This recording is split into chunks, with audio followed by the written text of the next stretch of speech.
ये जो मन है ना, ये भगवान ने इसकी रचना की है। इंद्रियाणम मनश्चास्मि, कह रहे इंद्रियों में मैं मन हूं, और त्रिगुण माया का इसमें भरा हुआ पूरा पॉइजन जहर है। आप देखो मन छोड़ के गंदी बात में ही जाएगा, नहीं जाएगा।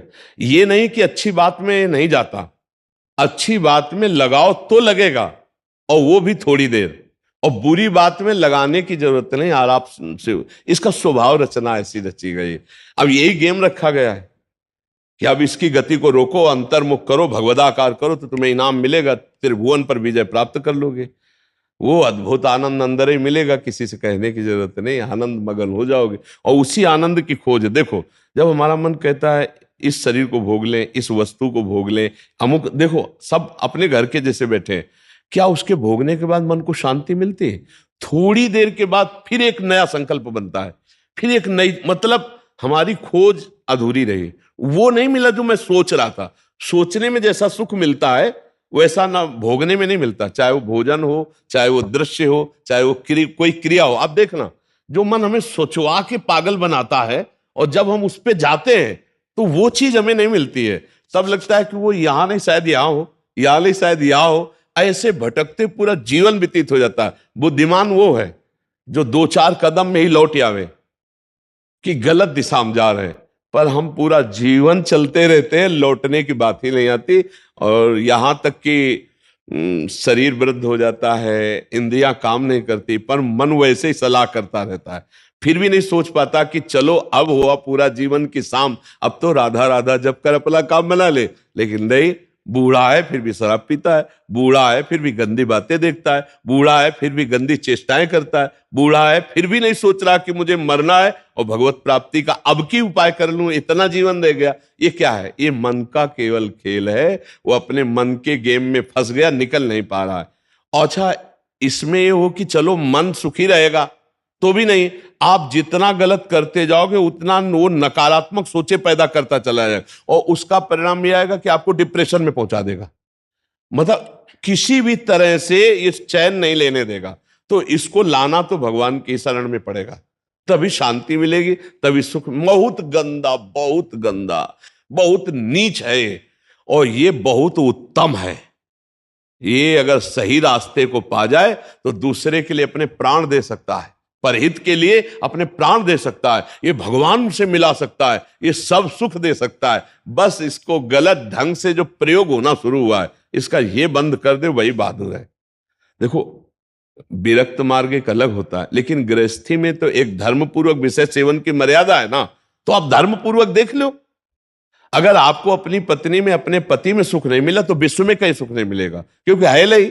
तो आपको सीमित हो जाना चाहिए ना। लेकिन ऐसा नहीं होता, हम धर्म विरुद्ध बढ़ते चले जाते हैं, जो हमारा पाप बनता जाता है और हम क्लेशित होते जाते हैं। इसलिए हमें लगता है बहुत अच्छे अभी सत्संग के प्रभाव पड़ रहे हैं, तो हम निकल चलें गंदी बातों से, हम निकल चलें इस माया के फंसाव से। नहीं तो धोखा ही धोखा, पूरी जिंदगी व्यतीत हो जाती है। भोगते भोगते हर इंद्रियां सब नष्ट होती जा रही, फिर भी भोग इच्छा, ये है क्या? समझो ना, पूरा जीवन हमको बेवकूफ बनाया जा रहा है। गौर से देखो, पूरा जीवन नहीं बेवकूफ बनाया जा रहा। तो एक बार और देख लेते हैं, इसमें हमारा पूरा जीवन जा रहा है। सुख तो नहीं मिला, पर एक बार ऐसे देखते हैं, शायद इस पद्धति से देखते हैं, ऐसे भोजन बनाते हैं, ऐसे ये भोगते हैं, ऐसे ये देखते हैं, ऐसा फंसाव करके रोज हमको गिराता है, रोज हमको मन भ्रष्ट करता है। कभी नहीं कहता कि एक बार भगवान से मिलूं क्या, कभी उसका मन नहीं होता। इसको तो जबरदस्ती लगाना पड़ता है। इसको भगवान में लगाने के लिए भी भोगों का प्रलोभन देना होता है, तब ये भगवान में लगता है धीरे धीरे। ये भोगी मन भगवान में भी लगने के लिए तैयार, तो भोग के लिए देखो, भगवान को मना लोगे ना तो बढ़िया व्यवस्था बन जाएगी, चक जो चाहोगे सब हो जाएगा, जो चाहेंगे भगवान दे दे। बहुत मन बेवकूफ बनाता है, इसलिए हमें लगता है मन की बेवकूफी से बचना चाहिए। एक आया था भगतला, उसने कहा भगवान से मैं भजन करूंगा, सब करूंगा, लेकिन 1 लाख सुंदरियां स्त्रियां चाहिए।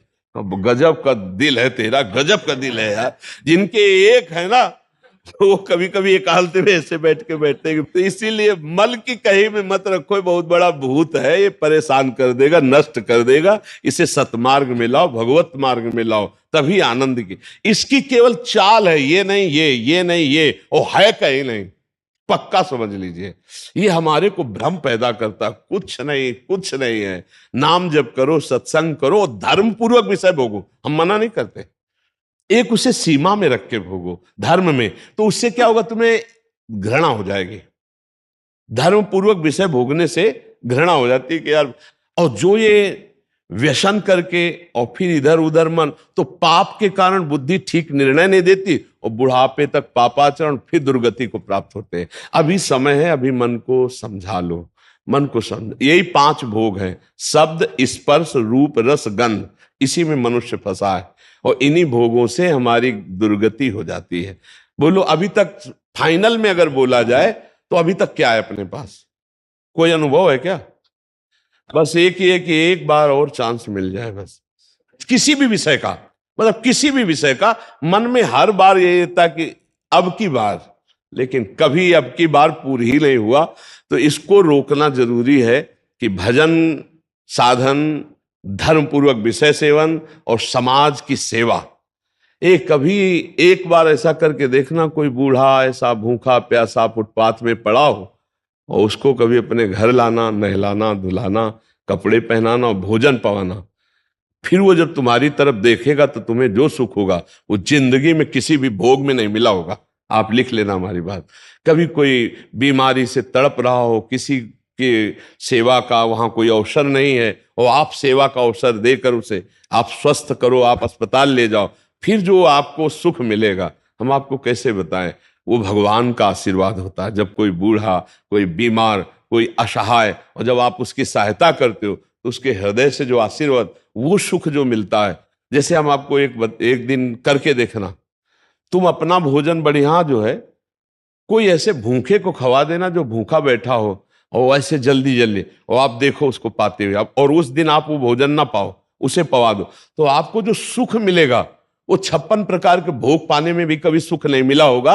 वो सुख परहित करने से, दूसरे को सुख पहुंचाने से जो हृदय शीतल होता है वो कभी किसी से नहीं होता।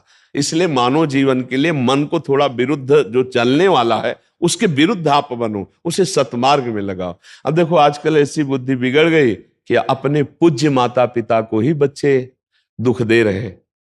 डंडा थप्पड़ मारना, क्या यार, आज के जवान अपने माता पिता के साथ ऐसा व्यवहार करते हैं। अगर थोड़ा भी अध्यात्म से जुड़े होते तो मुझे लगता है शायद ऐसा नहीं करते। नहीं ना, धर्म से जुड़े होते, अध्यात्म से जुड़े होते, ऐसे माता पिता तो भगवान होते हैं। उनकी आंखें नहीं, उनको नहलाओ धुलाओ, किसी मंदिर जाने की और जरूरत नहीं, उनको भोग लगाओ, उनको पवाओ, उनका जो आशीर्वाद है लोक परलोक तुम्हारा सब बना देगा। लेकिन जब अध्यात्म से नहीं जुड़े तो लगता है कौन इनको, तो हाँ, ये क्या है?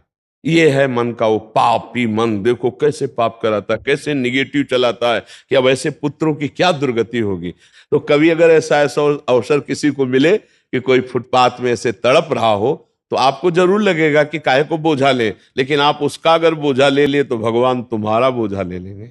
जन्म जन्मांतरों के पाप नष्ट हो जाते हैं जब ऐसे दीन दुखी आशीर्वाद देते ना, उसे भगवान का आशीर्वाद समझना। और जब माता पिता अंदर से साप देते ना कि भोगोगे, तो फिर भगवान भी नहीं टाल पाते, फिर भोगना पड़ता है। इसलिए धर्म से चलो, किसी का अपराध मत करो, गंदी बातों में मन को न जाने दो, खूब नाम जप करो, यही मनुष्य जीवन का लाभ लो। मनुष्य जीवन एक दिव्य जीवन है, इसका एक दिव्यता का लाभ है। यार देखो, अगर हम ना चाहे तो पूरी बाजार से निकल जाए कोई सामान, दुकान की आके हमारी लिपट थोड़ी जाती है। हम जहाँ खड़े होंगे, जहाँ खरीदेंगे, वही जो वस्तु हमें मिलेगी। तो अगर हम निश्चय कर लिया कि मुझे मांस नहीं खाना, मुझे शराब नहीं पीना, मुझे पराई माता बहनों की तरफ गंदी दृष्टि नहीं करनी, तो मुझे कौन गिरा देगा? आप सोचो, हमारे निश्चय में कमजोरी, तभी हम डरते हैं कि कहीं गिर ना जाए। ऐसे कैसे? हाँ, कुछ कमियां ऐसी होती हैं जिससे अहंकार का नाश किया जाता है। जैसे आवाज आता है ना कि हम जितेंद्री, हम ऐसे, हम ऐसे, और भगवान को अहंकार पसंद नहीं तो छोड़ देते हैं। देखो जितेंद्रियता करके, तब जब रोता है कि प्रभु मैं तो नीच किसी काबिल नहीं, तब भगवान फिर उठा लेते हैं। नाम जब करो तब मजबूत ब्रेक लग जाएगी। कोई कैसे गिरा सकता है? कैसे गिरा सकता है? नहीं गिरा सकता। बात मान ली, बस हो गया, हो गया। बात मानने से होता है। देखो, हमारी बात ना मानो, कंठी बंधवा लो, तिलक लगा लो, सब कर लो, कल्याण नहीं होगा। हमारी बात मान लो, कल्याण हो जाए। बात मानने का चेला होता है ये कोई सांसारिक थोड़ी कि भैया जैसे सांसारिक संबंध होते हैं ऐसे गुरु शिष्य का संबंध आज्ञा पालन से होता है। गलत नहीं करूंगा, जैसा कहोगे वैसा चलूंगा। अब आपने कह दिया, अब ये नाम जप करूंगा, बस हो गई बात। बात यह है कि हमको अब महत्व कर लेना है। अरे बोले ऐसे कह दिया था सिया राम राम राम जपो, तो गुरु मंत्र तो मिला नहीं।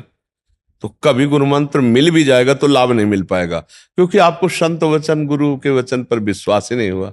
गुरु के वचन प्रतीति न जेहि, फिर स्वप्न में भी लाभ नहीं मिल। मान लिया हो गया हमारा सब कुछ, अब हम राम राम जप करेंगे, अच्छे आचरण से चलेंगे तो यही नाम आपको बल दे देगा। जो आप कहते हो ना कि ऐसा बल कैसे आए, इसी नाम से आता है बल। माया पर जीतने का जो बल है वो भगवान की कृपा से, उनके नाम बल से आता है। देखो नाम में इतनी सामर्थ्य, भगवान को अधीन कर लिया। सुमीर पवन सुत पावन नामो अपने बस कर राखे, फिर और क्या, काम क्रोध को जीत लो तो कौन बड़ी बात। भगवान अजित जीत गए। भगवान कह रहे प्रति उपकार करो का तोरा, सन्मुख हो न सकत मन मोरा, तुम संतात उरिन मैं नाही। नाम जप करते हुए समाज सेवा, भगवत सेवा, माता पिता की सेवा, बस इससे बढ़िया वो साधना क्या है। अब बढ़िया गंगा जी से कपड़ा धो के लाए और फिर नाली में डुबो दिए तो फिर गड़बड़ हो जाएगा। नहीं, मानव दे थोड़ा विवेक है, धर्म से विषय सेवन करो, पापाचरण करोगे तो फिर वहीं पहुंच जाओगे, नरक हो जाए। कर्मों की बड़ी गति है, इसलिए नाम जप कर लो और ये जीवन सार्थक। अच्छा, नाम जपने में सबसे बढ़िया बात ये कि इसमें बैठने की बात नहीं करे कि आप पद्मासन लगा के बैठो। क्योंकि दिन भर काम करो, राम राम राम राम, अंदर से राम राम चल रहा, फावड़ा चला, राधा राधा राधा राधा, हर काम होता रहेगा। जब युद्ध हो सकता है मामून स्मर युद्ध से, तो युद्ध से खतरनाक कोई काम तो है नहीं। दूसरे की गर्दन काट ली, अपनी गर्दन बचानी युद्ध में, और भगवान अर्जुन को कह रहे मेरा स्मरण करते हुए युद्ध कर, तो इसका मतलब भगवत नाम जप करते हुए सब काम हो सकता है। ठीक है, तुम नाम जप करो और अच्छे बनो, इसी जन्म में भगवान को प्राप्त किया जाए, भगवान की स्मृति में डूबा जाए। अगर आपने भगवत प्राप्ति का कार्य इस जन्म में पूरा नहीं किया तो पहला दंड आपको मिलेगा बिना किसी कर्म के, इस बात का कि आपने भगवत प्राप्ति क्यों नहीं की, आपको चांस दिया गया। जैसे बहुत सरलता से हम समझाते हैं कि जैसे हम आपको विदेश भेजें सरकारी, भारत के संविधान के अनुसार, आप भारतीय काम कीजिए, जाकर भारत के लिए आप ये काम कीजिए, और आप वहां जाकर जाने के लिए तैयार हो कि हमें वहां गाड़ी मिलना चाहिए, बंगला मिलना चाहिए, हमारी सारी व्यवस्था होनी चाहिए, तो सब व्यवस्था भारत सरकार ने कर दी। आप 20 वर्ष वहां रहे, आपको वापस बुलाया गया, आप जिस काम के लिए भारतीय संविधान के काम के लिए गए थे वो काम बिल्कुल नहीं किया, खूब बच्चा पैदा किए, पढ़ाया लिखाया और ब्याह और सब काम किए। अब आप बोलो भारत सरकार आपको दंड देगी कि नहीं देगी? तो देगी ना, क्योंकि आप प्रधान कार्य के लिए ही सुविधा आपको सारी दी गई थी।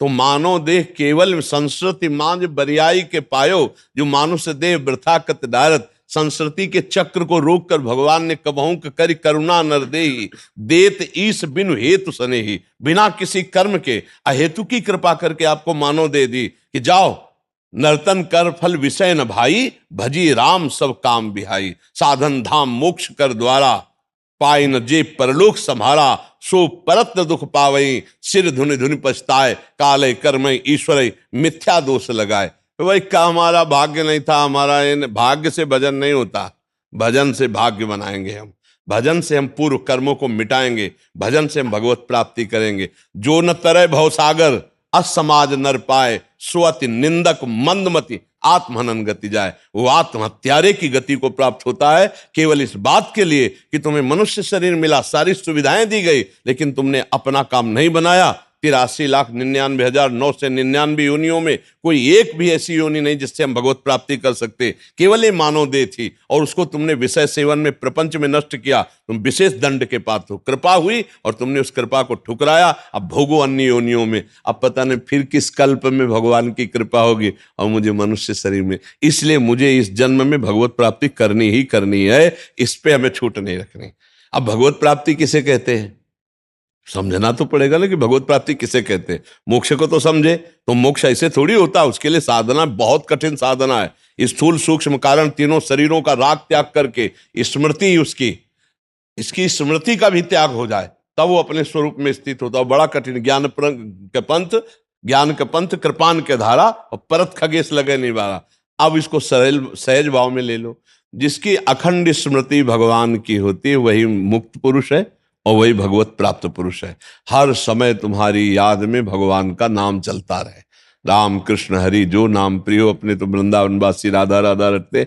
हर समय नाम चिंतन करते रहो। तुम मोक्ष चाहोगे तो मोक्ष मिल जाएगा, भगवत प्राप्ति चाहोगे तो भगवत प्राप्ति हो जाएगी। भगवत प्राप्ति का मतलब होता है भगवान को जिस भाव से, स्वामी भाव, सखा भाव, जिस भाव से वो प्राप्त हो जाए। और अच्छा इसमें है कि गिरने का भय नहीं। हम राधा राधा जपते हुए किसानी कर रहे हैं, राधा राधा जपते करते हुए नौकरी कर रहे हैं, राधा राधा जपते हुए संसार के सब कार्य कर रहे हैं, तो हमको संसार के कार्य भी हो जाएंगे और भगवत प्राप्ति भी हो जाएगी। अच्छा, मिथ्या भाव हमारे यहाँ लगाना नहीं, भगवत भाव लगाना है।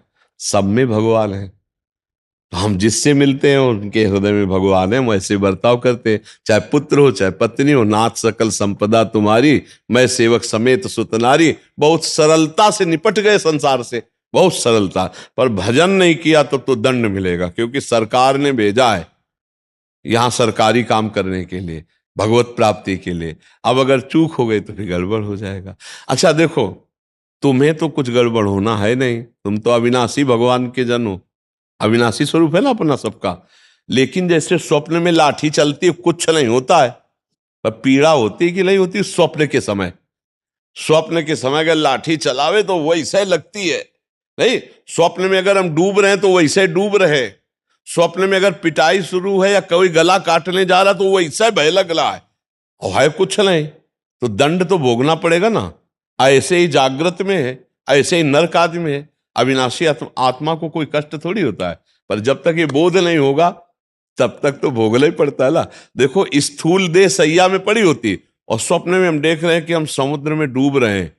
अब वो ऐसे ही कष्ट हो रहा है, समुद्र भी दिखाई दे रहा है, डूब भी रहे हैं, और जो डूबने वाला शरीर है वो तत्कालिक स्वप्न में बना हुआ है, क्योंकि शरीर जो स्थूल शरीर वो तो सैया में सो रहा है। अब बताओ उसको कैसे बचाया जाए। जो स्वप्न में समुद्र में डूब रहा है, अब आप उपाय बताओ उसको कैसे बचाया जाए। हाँ, बस एक उपाय है कि उसको जगा दो। चाहे जितनी नौका लगा दो, चाहे मंत्रवेत्ता लगा दो, चाहे तैराक लगा दो, उसको आप बचा नहीं सकते। उसके बचाने का उपाय है जगा दो। ऐसे ही हम सब मोह निशा सब सोवनिहारा, देखे स्वपन अनेक प्रकारा, यही जग जामिनी जागे जोगी, परमारथी प्रपंच वियोगी, जाने सुत वही जीव जग जागा, जब सब विषय विलास विरागा। बोले मोह निद्रा में सब सो रहे, ये पत्नी है, लड़का है, बच्चा है, रुपया है, पैसा, ये कर लिया, ये कर लूंगा, ये कमा लिया, ये कमा लूंगा, ये जमा कर लिया, ये जमा कर लूंगा, और सोचते सोचते मर गए, कुछ नहीं कर पाए जो करने आए थे। अब कोई सदगुरु जगा दे, ए उठ, मोह निद्रा में सो रहा है, तो जानिस तबे जीव जग, जब सब विषय विलास विरागा। तभी जानना सत्संग का रंग चढ़ रहा है, जब गंदी बातें छूटने लगे और अच्छे आचरण होने लगे और भगवान नाम जप होने लगे, तो जान लेना आप जाग रहे हैं। और जग गए तो स्वप्न के जैसे सारे दुख मिट जाते हैं, ऐसे तुम्हारे सारे पाप, दुख, चिंता, शोक सब नष्ट हो जाएंगे। पर जगना पड़ेगा, बिना जगे नहीं हो सकता। बिना जगे एक ही उपाय है, जगना पड़ेगा, अर्थात भगवत प्राप्ति करना पड़ेगा, नहीं तो दुख से पिंड नहीं छूटेगा। है झूठा पर बहुत जोर का फुसकार मार के काटता है। झूठा सांप है, रस्सी का सांप, पर ऐसा काटता है, वो ऐसा अनुभव होता है कि जहर चढ़ गया पक्का। देख लो सब पूरा जहर चढ़ा हुआ है और कुछ नहीं हुआ। आत्म तत्व को ना कभी फर्क पड़ा था, ना पड़ रहा है और ना पड़ेगा। पर भैया ये स्वप्न है, बड़ा दीर्घ स्वप्न है, इससे जगो, उमा कहूं मैं अनुभव अपना, और सत हरि भजल, और जगत सब सपने में हो। ना कोई माता था, ना कोई पिता था, ना है और ना रहेगा।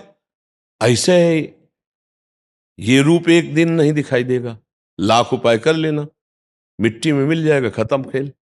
ना पहले था ना बाद में रहेगा, बीच में प्रवचन कर रहा है, इसका क्या भरोसा।